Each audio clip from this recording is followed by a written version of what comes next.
नमस्कार। हे अर्धा किलो मैदा घेतला आहे, त्याच्यामध्ये थोडंसं मीठ टाकून घ्यायचं आणि याच्यात 7-8 चमचे मी तुपाचं मोहन टाकलं आहे आणि आता हे चांगलं हाताने चोळून घ्यायचं आहे।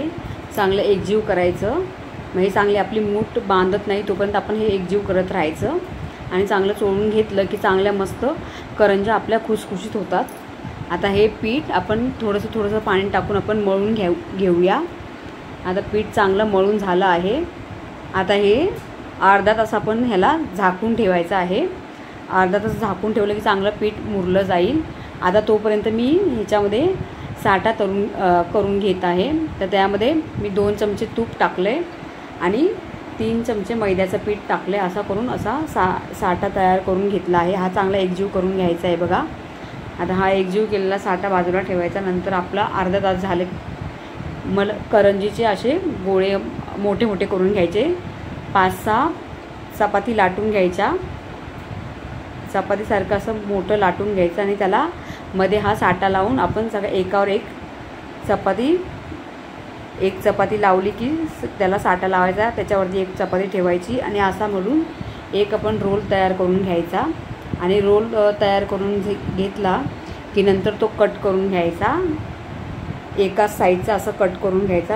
असं करून घेतलं की नंतर मग त्याचे गोल करून आपण हे बघा असा एकाच साईडचा आपण कट करून घ्यायचं आणि मग त्याचा गोल करून घ्यायचा। त्याचा गोल करून झाला की नंतर मग आपण त्याच्या करंज्या मस्त लाटून घ्यायच्या, एकदम पातळ अशा। आणि आता आपली करंजी, आता ह्याच्यामध्ये करंजीचं सारण मी तुम्हाला दाखवले नाही आहे। तुम्हाला त्याची रेसिपी पाहिजे असेल तर सांगा, मी दाखवेल। आता हे करंजीचं सारण मी करताना व्हिडिओ माझा झाला नाही, मी काढायला बरोबर बनला नाही म्हणून मी टाकला नाही। आणि अशा आपण मस्त करंजी आपण चांगल्या आपल्या फिरकीने करंज्या कापून घ्यायच्या, ना साच्याची गरज ना काही। आपण आपल्या पारंपरिक रीतीनेच आपण करंजी बनवणार आहोत। हे बघा चांगल्या फिरकीने मस्त कापून घेतल्या। तर तुम्हाला कशा वाटल्या हे मला कमेंट करून सांगा।